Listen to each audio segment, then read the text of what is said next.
Bonjour à tous, on commence notre revue de presse par la victoire de l'Olympique de Marseille hier soir face à Ostende en Europa League. 4-2 avec un triplé de Valère Germain. Ça part fort pour l'ancien monégasque comme le dit le journal La Provence. Côté mercato en Italie, Blaise Matuidi continue de faire la une des journaux. Ce vendredi, le Corriere dello Sport annonce que le Français se prépare à un éventuel départ à la Juventus. Ça chauffe donc de plus en plus. Le quotidien ajoute également que les dirigeants bianconeri souhaiteraient finaliser l'arrivée de Baldé Keita, l'attaquant de la Lazio, pour 15 millions d'euros. En France, le journal L'Équipe croit connaître le vrai prix, le juste prix de Kylian Mbappé. Dans son édition du jour, le quotidien sportif indique que les dirigeants de l'AS Monaco ne vendront pas leur attaquant à moins de 180 millions d'euros net. De quoi faire réfléchir ses courtisans et plus spécialement le Real Madrid.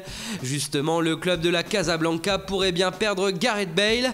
C'est le retour de la rumeur à Manchester United. Toute la presse anglaise en parle ce matin, du Daily Star au Daily Telegraph en passant par le Daily Mail et le Mirror. A noter que le départ de Bale à Manchester United ne sera possible qu'en cas d'arrivée de Mbappé à Madrid. Dans le Sun, en revanche, on parle de Chelsea et du possible coup double qu'Antonio Conte envisage sur le mercato. D'après le tabloïd, l'entraîneur italien des Blues pourrait lâcher près de 55 millions d'euros pour deux Anglais, Ross Barkley d'Everton et Alex Oxlade-Chamberlain d'Arsenal. Enfin, on termine en Espagne avec encore et toujours ce dossier Neymar au PSG. Hier, la presse révélait que le Paris Saint-Germain souhaitait négocier avec le FC Barcelone pour le montant du transfert. Aujourd'hui, Mundo Deportivo l'assure, du côté du Barça, il n'y a pas de possibilité de négociation. Ce sera la clause libératoire de 222 millions d'euros ou rien du tout.